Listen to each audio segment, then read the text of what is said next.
Hello and welcome to this episode of the CNED Development Dialogues. Today we have with us Ms. Daisy Amdany. She is the Executive Director of the Community Advocacy and Awareness Trust Kenya.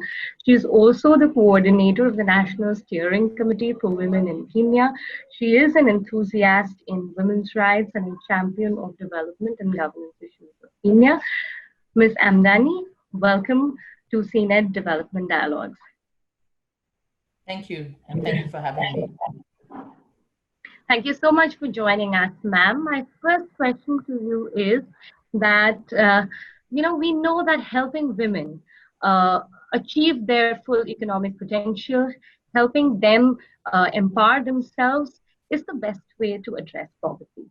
But we also find that women continue to face discrimination in India and Africa in all walks of life. So, what, according to you, is the main obstacle to women's economic empowerment in India and Africa? Is it the lack of education? Is it the lack of skills? Is it the lack of productive assets like land and capital? Is it the threat of gender based violence? Or is it the burden of unpaid care work? I mean, I know all these issues are important, but what, according to you, is the main obstacle out of all? I think the main obstacle for me is a lack of political will, because depending on the status of women and whichever social strata they come from, all those issues that you have mentioned affect women in one way or another. You will have, women suffering illiteracy, poverty, lack of productive assets, and unpaid care work, all that. However, a lack of political will to put in place the necessary measures to redress the systemic exclusion of women. And of course, the systemic exclusion of women comes from practice, traditions, and including some legal barriers that have been put there by the state, where many of these cultural aspects, the cultural and socialization aspects, have been worked into the law, so that discrimination has been legislated for women. So until you have a system where the leadership is committed, the political leadership is committed to redressing those marginalizations by putting in place deliberate measures, so that you begin to outlaw certain discriminations and practice. Because you see, a lot of people hold on to culture. They go, oh, this is the way we've always done things. So it takes government to step in and say, no, actually, you can't do this because of the consequences. Begin to recognize the burden of care that falls unfairly on women, and that it is a shared role. And so when governments begin to lead and put those measures in place, they begin the process of breaking the barriers that keep women poor. So I think for me, the political will, leadership plays a very critical role. I think, I would like to draw your attention towards an issue where most women, suffer, particularly, which is the burden of unpaid care work. I mean, all of us women who have made it to the labor market and have got a good education also face it. That, our homes and our society continues to be structured in a way that women have the higher share of unpaid care work. So, according to an Oxfam report, in Kenya, women spend over 11 hours a day doing unpaid work as compared to men who do only 2.9 hours of unpaid care work. So, similar is the situation in India. So, I mean, how do you think we can make our homes and our society a bit more gender equal so that the distribution of work is less gender based? I think by communicating, because it's a socialization issue. There's been a perception that has been carried from primary sources of socialization in how we are raised to believe that certain roles are exclusive to women. And then the communication from secondary sources of socialization that actually show, and when I'm talking about secondary sources, I'm talking about media, you know, how the media communicates. If you look at adverts, if you look at role play, you know, within films and everything, those salient features that are primary, that is communicated at the primary socialization level, comes out, excuse me, and has the effect of reinforcing the mindset that this is a responsibility of women, so that men are made to think that it is somehow a weakness to participate in those roles that are traditionally seen as women, as opposed to seeing it as a shared roles. Because if you look primarily at the areas that women suffer the unfair burden of care, it emanates mainly from, you know, childcare and household chores. However, these are not necessarily women roles. They can be done by men and women. Excuse me, I seem to be thingy. These can be done by both by men and women. And this is the thing that we keep saying, that if you look at some of the roles that have been designated for women at the household level, you will find that when it comes to doing it for pay, it is the men who do those roles.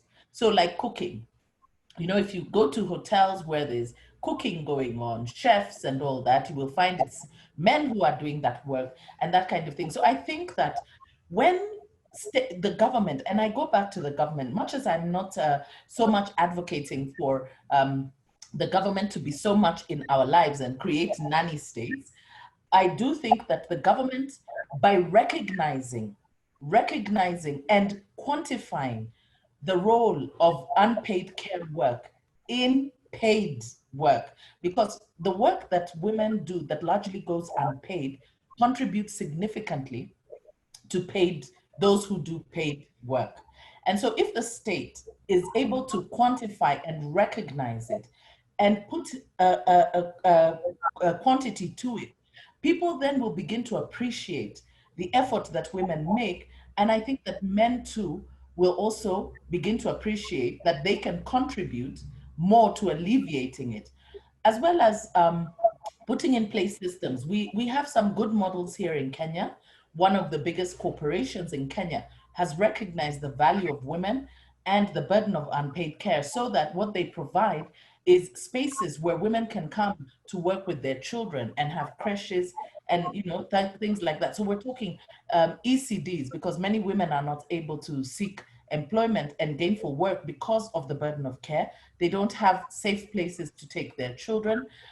So the state can also put in place mechanisms and measures, and maybe even consider stipends to mothers like they do in the Nordic countries, where women are actually paid to be at home, you know, because it is considered that they are building the nation. So there are very many things the state can do towards redressing the perception that the unpaid care work is exclusively the role of women and it should continue going unpaid. My next question is about Kenya. Now, Kenya is globally known as a leader in financial inclusion. And I mean, over 80% of the Kenyan population has access to formal financial means. And this has greatly helped women, their businesses. So women in Kenya have benefited from the mobile digital loans, etc.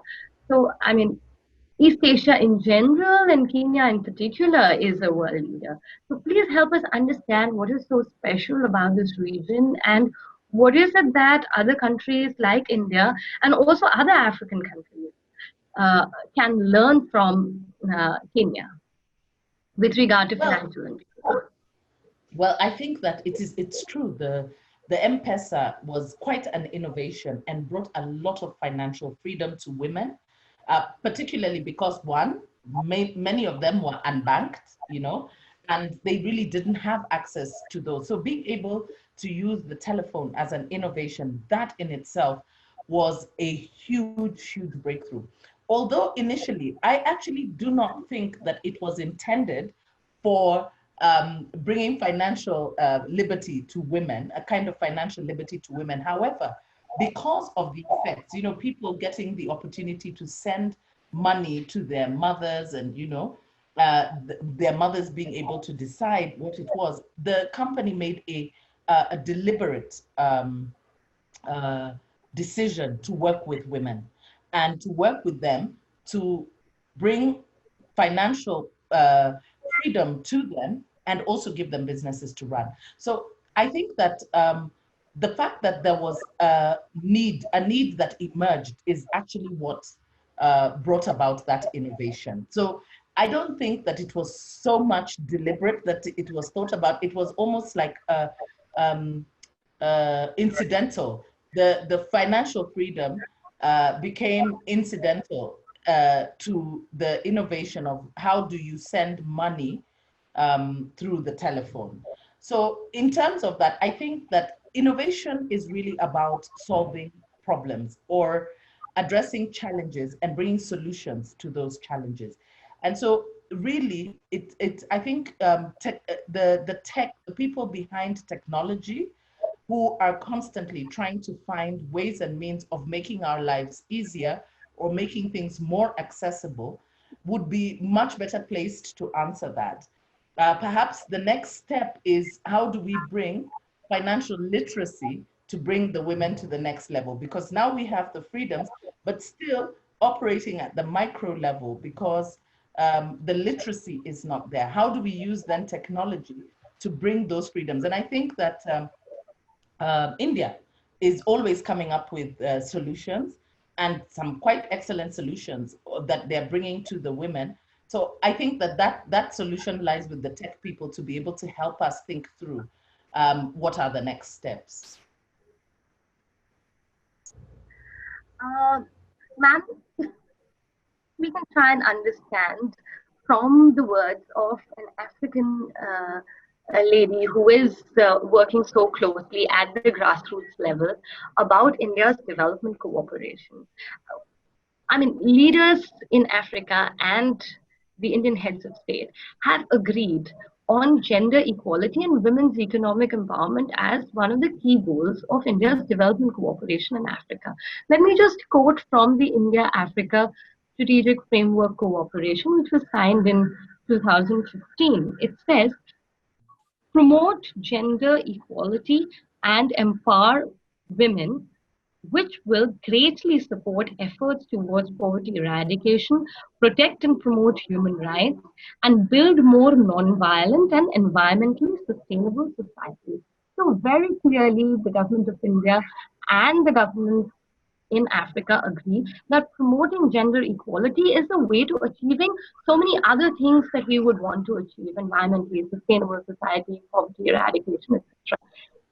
Keeping that context in mind, how do you judge India's development cooperation? Is it gender blind, or would you agree that yes, we have been successful in implementing our projects in a way that are designed to promote equality? For me, when I look at the agreement, one of the things that strikes me about it is that it's very government centric, government to government. And for the kind of change that we need to see, there must be a top down and a bottom up push. So while we have the supply side in terms of the commitment to gender equality, the commitment to sustainable development, and you know, the governments are very good at making these pronunciations. We must be able to create the demand side for it and to hold the government to account.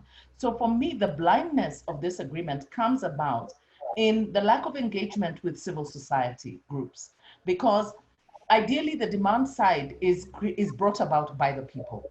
The people are the ones who hold government to these commitments. You have said that you're going to do this, so that we begin to measure engagement with these processes against the commitments that have been made. And I've not really seen that engagement so that we are holding our governments to account. And of course, you know, right now, Africa, there's a lot that's happening in Africa, particularly with regards to the restlessness of the population, people tired of the manner in which government continues to exclude them from many things, and of course, the burden of corruption, you know. And so you have citizens raising certain demands on their government. And and so for me, it's all very well to have these commitments on paper. It's all very well to have governments sign up on it. But how do we measure them? What is the scorecard?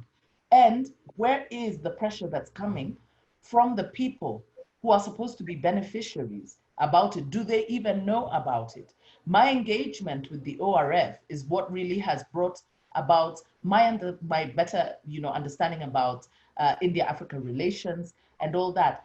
But that is ORF reaching out to other players. We don't see that much happening, and perhaps that's one of the blind spots that must be considered.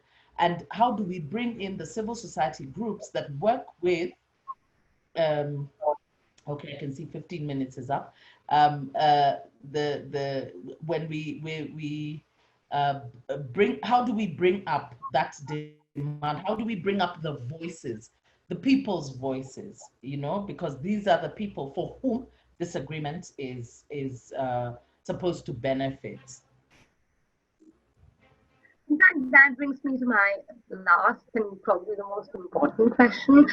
How do we, what is your opinion in terms of the role that Indian civil society is? I mean, how should they engage in Africa or with their African partners to make it more people centric? As you said, that currently the engagement is more between governments, and to involve people, we need civil society organizations. One of the best examples is the Barefoot College, which trains African women in becoming solar engineers in just 6 months, and who are popularly known as solar mamas. So, I mean, I just wanted to know your opinion that with regard to uh, the the opportunities and the possibilities, and exactly how should Indian and African civil society organizations engage with each other to promote women's economic empowerment. I think that we need to build partnerships across common ground, because I think we have a lot to learn from India. India has very many of the characteristics that we see in Africa, the ethnic tensions, the religious tensions, poverty, the contradictions that we see in Africa. Yet India has been able to address those contradictions and go on to become a global player that is now, going toe to toe with the other. I mean, now China, I mean, India is absolutely a giant on the global stage. So for me, partnerships are very, very important. And it would be good if we're able to build partnerships among ourselves, among civil society groups, and actually do joint initiatives, similar to what we do with the Western world, where there are partnerships that we come together and we have joint initiatives aimed at addressing those challenges. I've seen the solar mamas, and I think that's absolutely fantastic, because one of the things that definitely sets India apart is the level of technology, the innovation that is there among the people.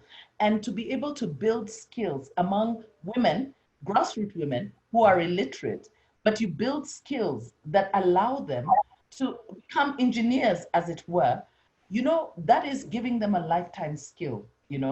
And moving away from the traditional concepts of what abilities are, because for the longest time it's always been get your papers, your degrees and whatever, but skilling.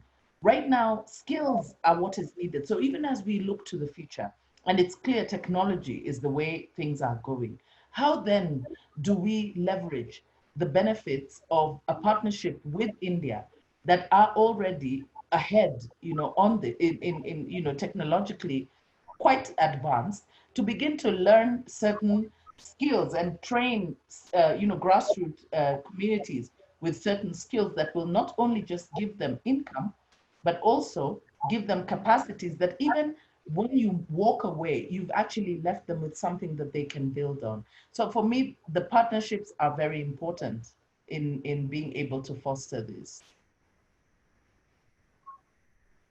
Thank you. Thank you so much, ma'am. It's been a pleasure talking to you. Thank you so much for taking out time for us. That's all we Thank have you. in this episode. Thank you so much. Thank you. I appreciate, and greetings to the rest of the ORF and CNED family. Thank you. Thank you.